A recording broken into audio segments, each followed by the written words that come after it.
watch this lesson, click on the link that's right below this video, and that will take you over to practicetheguitar.com, and there you can practice this arpeggio tapping exercise at 15 different tempos with full notation, tablature, and backing tracks, all designed to help you to improve your playing. Go check it out. For this tapped arpeggio lesson, I wanted to cover something that not only covers major and minor 7 arpeggios, but also adding tapped notes as the extension to each one of those arpeggios as well.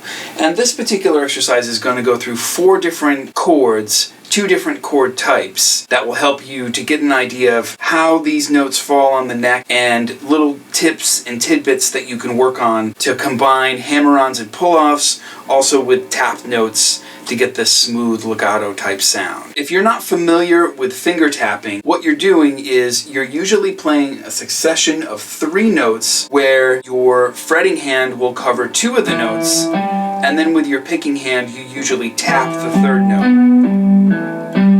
And there's a lot of different patterns that you can use for this kind of thing. With this particular exercise, I'm actually tapping with my 2nd finger because the exercise combines both picked notes, hammer-ons and pull-offs, and tapping. Just for an example, as a simple little tapping thing.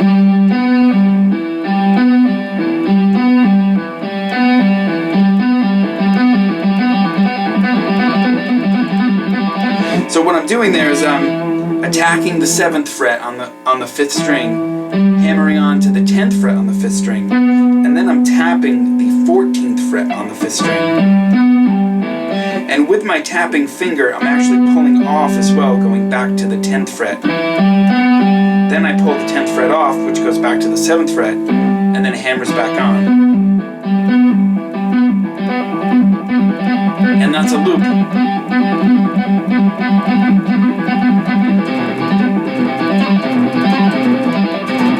What's happening with this particular tapping exercise is we're going through and we're using major 7 arpeggios and minor 7 arpeggios to get this type of sound. In this particular instance, I'm using a C major 7, which I'm starting from the 7th degree, so it's B, C, E, G, tapping a B again for the extended note.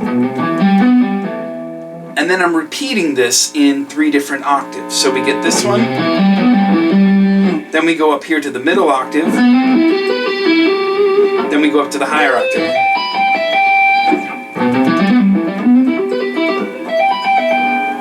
And that's the basic idea to this exercise, is once you learn these basic patterns, I'm stringing them together to get this long legato type flowing idea.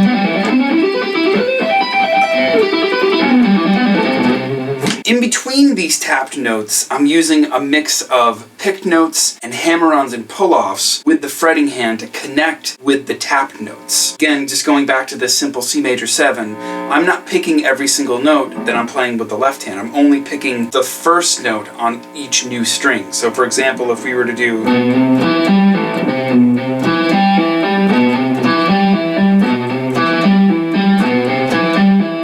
So this is just hammer on to 7 to 8, then I'm going to the 7th fret here and hammering on to the 10th fret. So it's... And in between that, I'm putting the tap.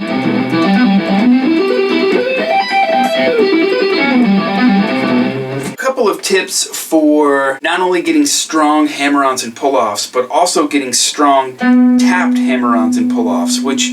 The key to getting this correct on both hands is to always kind of pull down and away to get the note to ring as clearly as possible. So if I'm doing a hammer-on with my picking hand, or with my fretting hand rather, I'm just attacking the note after I pick a note.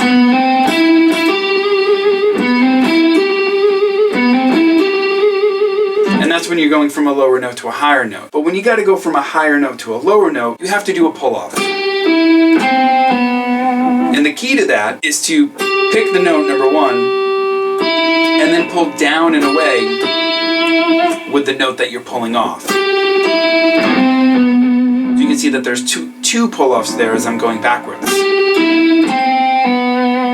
So from my 4th finger to my 1st finger, I pull off, and then from my 2nd finger to my 1st finger, I also pull off.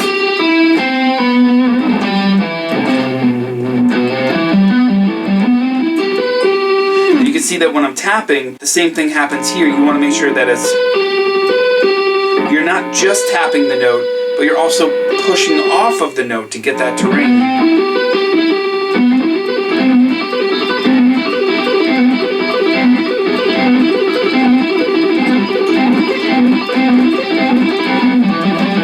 If you feel like you would get a lot out of taking this type of exercise and going a lot further with it, I have a full video lesson of the entire exercise for this thing, as well as videos at 15 different tempos that start at 60 beats per minute and just gradually get faster, going all the way up to 130 beats per minute. This gives you a chance to play along or to practice along with bass, drums, and rhythm guitars and work through these patterns. And if you don't want to practice the entire exercise with videos of it being played all the way through, I also have backing tracks at 15 different tempos that just have the rhythm guitar and the bass and the drums for you to practice along with. It's super, super helpful. It's an awesome practice tool to help you to not only improve your technique, but to improve your speed and also just to improve your overall playing. Give you a chance to play along with real music while you practice. So if you think you'll get something out of this, just click the link that's right below this video and that will take you over to the page. You can go and sign up and you can check that out and practice with it more.